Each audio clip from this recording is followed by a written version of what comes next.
Olá, eu sou o João e hoje eu venho falar sobre as samambaias, especificamente sobre a samambaia americana. E você sabia que as samambaias podem ser uma das plantas mais antigas do planeta? Inclusive algumas podem ter mais de 300 milhões de anos de existência. Então, se você quer saber um pouco mais sobre como cuidar e como fazer mudas da samambaia, fica comigo até o final desse vídeo.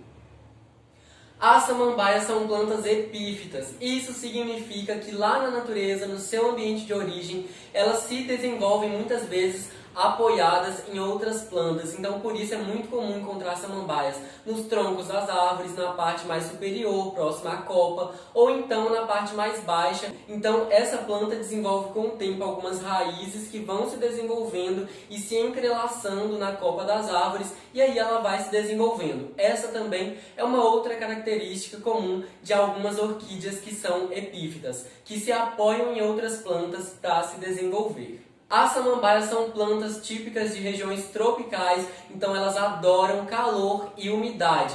E a primeira dica para cultivar a sua samambaia é que esta é uma planta de meia sombra. Então você pode ter essa planta em um local muito bem iluminado, sem incidência de luz solar direta. Mas se você oferecer o sol fraquinho do inicinho da manhã, essa planta vai gostar e vai se desenvolver muito bem. Então tá aí uma boa opção para meia sombra. Uma dica muito importante é que você não deixe a sua samambaia pegar muitas horas de sol por dia, porque ela não tolera esse sol. Inclusive ela tem folhas bem fininhas com aspecto de papel, e se elas pegarem muito sol direto, o que vai acontecer é que elas vão queimar e aí você pode acabar perdendo a sua planta. Para fazer uma comparação e ficar mais claro para você a quantidade de sol que essa planta tolera, é imaginando como ela sobrevive lá no seu ambiente natural, já que a samambaia normalmente vive abaixo da copa das árvores. Então pensa comigo, ela vive abaixo da copa de uma árvore. Então tem aqui a copa de uma árvore com várias folhas, o sol bate nessa árvore e aí incidem poucos raios solares através dessa árvore. E como normalmente são árvores muito grandes, a luz solar que chega lá embaixo da copa dessa árvore é muito pequena, é uma quantidade de luz realmente difusa, uma luz indireta, e são poucos raios solares. Então essa planta sim tolera um sol bem fraquinho, mas por poucas horas do dia. A samambaia é uma planta que gosta de umidade, então a rega deve ser feita mais ou menos a cada 3 vezes por semana, mas leve em conta, o clima da sua região e também a estação atual. Já que no outono e no inverno as plantas demoram mais para secar, é um clima mais úmido, mais frio, e na primavera e no verão as plantas secam com mais facilidade, porque a água evapora muito mais fácil. Então se atente aos sinais e sempre observe a umidade do substrato da sua planta. E uma dica muito importante em relação à rega da samambaia é que você mantenha sempre o substrato bem úmido, sem encharcar e sem deixar que ele seque. Porque se você encharcar, a sua samambaia vai começar a amolecer e pode morrer. Ou se você deixar ele muito seco, ela também vai secar todas as suas folhas, que são muito finas. Então mantenha o substrato sempre úmido, sem encharcar e sem deixar secar.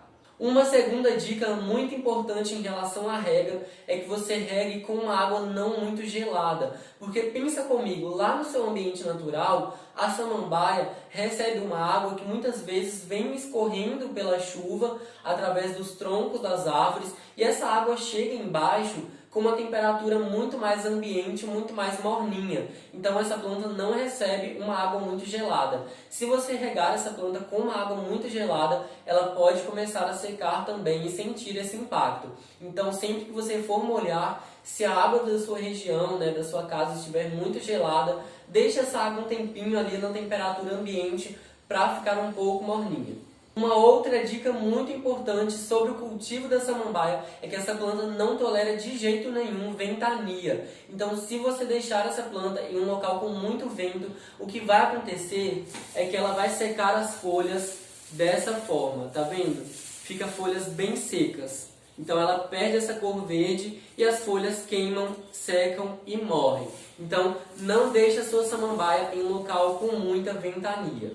Outra coisa muito importante é que você mantenha a adubação regular da sua samambaia, porque essa é uma planta que está em constante desenvolvimento, ela sempre está gerando novas folhas, novas raízes e ela precisa de nutrientes para se desenvolver. Então você pode fazer a adubação com o NPK 10/10 ou então você pode utilizar o Osmocote para quem já tem costume, que é um adubo de liberação lenta e eu inclusive uso o Osmocote nas minhas samambaias e os resultados vêm sendo muito bons, então faça a adubação regularmente. Se você comprou uma samambaia, não precisa ter pressa para replantar, porque essa planta não desenvolve tantas raízes. Essa minha, por exemplo, eu já tenho há mais de 1 ano e meio e ela está no mesmo vaso desde quando chegou. Não precisa ter pressa para replantar, mas se a sua planta já estiver bem adulta, com muitas raízes, e você quiser replantar, pode replantar com um substrato rico em matéria orgânica e também, se quiser, pode misturar um pouco de chips de coco e também um pouco de esfagno, já que essa planta aprecia a umidade. Uma outra coisa importante é que você faça a remoção das folhas da sua samambaia que já secaram. Isso é muito comum, já que ela vai realmente secando as folhas mais antigas, principalmente quando ela pega um pouco de vento ou sente um pouco de falta de água. Então, para fazer essa limpeza, você vai simplesmente cortar as folhas mais velhas. Aqui eu deixei esses exemplos para você visualizar. Então você vai cortando e tirando essas folhas mais antigas que já secaram, porque as que já secaram não brotam novamente. E para fazer novas mudas de samambaia é muito fácil, você vai simplesmente separar uma touceira do seu vaso. Normalmente em vasos de samambaia costumam vir 2 mudas ou mais, então você vai simplesmente separar e plantar em um novo vaso. Assim você terá novas mudas de samambaia. Esse foi o vídeo de hoje, eu espero que você tenha gostado das minhas dicas para cultivar a samambaia. Obrigado por assistir esse vídeo, deixe seu like, inscreva-se no canal e ative o sininho para o YouTube te avisar quando tiver vídeo novo.